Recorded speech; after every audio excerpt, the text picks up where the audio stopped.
নমস্কার বন্ধুরা, আমি আরেকটি ভিডিও নিয়ে আপনাদের সামনে চলে এলাম। আমি নরেশ বিশ্বাস। যদি ভিডিওটি ভালো লাগে তাহলে লাইক, কমেন্ট, শেয়ার করে অন্যান্য বন্ধুদের দেখবার সুযোগ করে দেবেন। একটু জীবনমুখী কিছু কথা আমি বলতে চাই।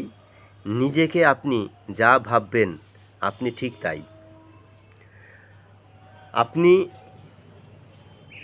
কি কখনো ভেবে দেখেছেন যে একজন সেলসম্যান কেন একগাল হেসে একজন ক্রেতাকে বলুন দাদা কী লাগবে আপনার বলে আবার অন্য একজন ক্রেতাকে বিরস মুখে কী লাগবে বলে, কিংবা একজন কর্মচারী তার ঊর্ধ্বতন একজন অফিসারের নির্দেশ তৎক্ষণাৎ পালন করে কিন্তু আরেকজন অফিসারের কথায় কোনো গুরুত্বই দেয় না?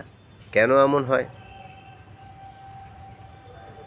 এর কারণ আমরা নিজেদের যেরকম ট্রিটমেন্ট পাবার যোগ্য বলে মনে করি, লোকের কাছ থেকে ঠিক সেরকমই ব্যবহার পাই। একজন মানুষ তার যত কোয়ালিফিকেশন থাকুন না কেন, সে যদি নিজেকে ইনফিরিয়র বলে মনে করে, লোকের চোখে সে ইনফিরিয়র হয়ে যায়। কারণ আপনার চিন্তাই আপনার কর্মকে প্রভাবিত এবং নিয়ন্ত্রণ করে।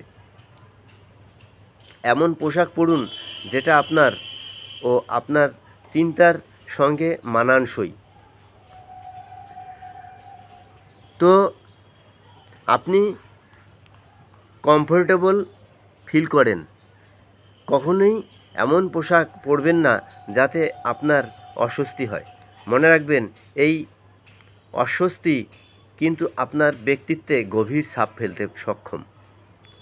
এমন পোশাক পরবেন যার মধ্যে দিয়ে আপনার রুচি ও ব্যক্তিত্ব ফুটে বেরোয়।